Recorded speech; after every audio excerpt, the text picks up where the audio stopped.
हर हर महादेव। दोस्तों, शिव पुराण के श्री रुद्र संहिता के तृतीय खंड के तीसरे अध्याय में आपका स्वागत है। हमारी आपसे प्रार्थना है कि शिव पुराण की कथाएं अपने बच्चों को अवश्य सुनाएं। तो दोस्तों, आज हम देवताओं का हिमालय के पास जाना की कथा सुनेंगे।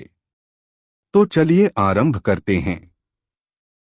नारद जी बोले, हे ब्रह्मा जी, हे महामते, आपने अपने श्रीमुख से मैना के पूर्व जन्म की कथा कही, जो कि अद्भुत व अलौकिक थी। भगवन, अब आप मुझे यह बताइए कि पार्वती जी मैना से कैसे उत्पन्न हुई और उन्होंने त्रिलोकीनाथ भगवान शिव को किस प्रकार पति रूप में प्राप्त किया। ब्रह्मा जी बोले, हे नारद, मैना और हिमवान के विवाह पर बहुत उत्सव मनाया गया। विवाह के पश्चात वे दोनों अपने घर पहुंचे। तब हिमालय और मैना सुखपूर्वक अपने घर में निवास करने लगे। तब श्रीहरि अन्य देवताओं को अपने साथ लेकर हिमालय के पास गए। सब देवताओं को अपने राजदरबार में आया देखकर हिमालय बहुत प्रसन्न हुए। उन्होंने सभी देवताओं को प्रणाम कर उनकी स्तुति की। वे भक्तिभाव से उनका आदर सत्कार करने लगे। वे देवताओं की सेवा करके अपने को धन्य मान रहे थे।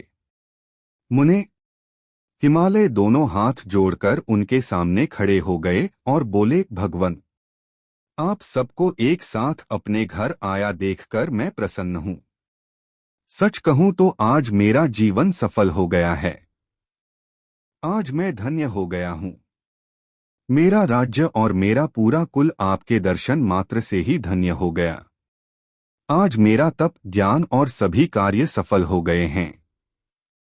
भगवन, आप मुझे अपना सेवक समझें और मुझे आज्ञा दें कि मैं आपकी क्या सेवा करूं। मुझे बताइए कि मेरे योग्य क्या सेवा है। गिरिराज हिमालय के ये वचन सुनकर देवतागण प्रसन्नतापूर्वक बोले, हे हिमालय, हे गिरिराज, देवी जगदम्बा उमा ही प्रजापति दक्ष के यहाँ उनकी कन्या सती के रूप में प्रकट हुई। घोर तपस्या करने के बाद उन्होंने शिवजी को पति रूप में प्राप्त किया, परंतु अपने पिता दक्ष के यज्ञ में वे अपने पति का अपमान सह न सकीं और उन्होंने योगाग्नि में अपना शरीर भस्म कर दिया। यह सारी कथा तो आप भी जानते ही हैं। अब देवी जगदम्बा पुनः धरती पर अवतरित होकर शिवजी की अर्धांगिनी बनना चाहती हैं। हे हिमालय, हम सभी यह चाहते हैं कि देवी सती पुनः आपके घर में अवतरित हों। श्री विष्णु जी की यह बात सुनकर हिमालय बहुत प्रसन्न हुए और आदरपूर्वक बोले, भगवन, यह मेरे लिए बड़े सौभाग्य की बात है कि देवी मेरे घरांगन को पवित्र करने के लिए मेरी पुत्री के रूप में प्रकट होंगी। तब हिमालय अपनी पत्नी के साथ और देवताओं को लेकर देवी जगदम्बा की शरण में गए। उन्होंने देवी का स्मरण किया और श्रद्धापूर्वक उनकी स्तुति करने लगे। देवता बोले, हे जगदम्बे, हे उमे, हे शिवलोक में निवास करने वाली देवी, हे दुर्गे, हे महेश्वरी, हम सब आपको भक्तिपूर्वक नमस्कार करते हैं। आप परम कल्याणकारी हैं। आप पावन और शांति स्वरूप आदिशक्ति हैं। आप ही परम ज्ञानमयी शिवप्रिया जगदम्बा हैं। आप इस संसार में हर जगह व्याप्त हैं। सूर्य की तेजस्वी किरण आप ही हैं। आप ही अपने तेज से इस संसार को प्रकाशित करती हैं। आप ही जगत का पालन करती हैं। आप ही गायत्री, सावित्री और सरस्वती हैं। आप धर्म स्वरूपा और वेदों की ज्ञाता हैं। आप ही प्यास और आप ही तृप्ति हैं। आपकी पुण्य भक्ति भक्तों को निर्मल आनंद प्रदान करती है। आप ही पुण्यात्माओं के घर में लक्ष्मी के रूप में और पापियों के घर में दरिद्रता और निर्धनता बनकर निवास करती हैं। आपके दर्शनों से शांति प्राप्त होती है।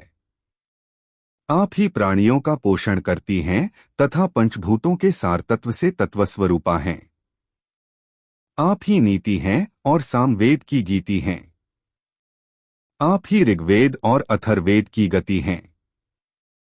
आप ही मनुष्यों के नाक, कान, आँख, मुंह और हृदय में विराजमान होकर उनके घर में सुखों का विस्तार करती हैं। हे देवी जगदम्बा, इस संपूर्ण जगत के कल्याण एवं पालन के लिए हमारी पूजा स्वीकार करके आप हम पर प्रसन्न हो। इस प्रकार जगज्जननी सती साध्वी देवी जगदम्बा उमा की अनेकों बार स्तुति करके सभी देवता उनके साक्षात दर्शनों के लिए दोनों हाथ जोड़कर खड़े हो गए। तो दोस्तों, आज की कथा यहीं समाप्त हुई। हमारे साथ जुड़े रहने के लिए आपका बहुत बहुत धन्यवाद तथा आगे की कथा सुनने के लिए हमसे जुड़े रहे।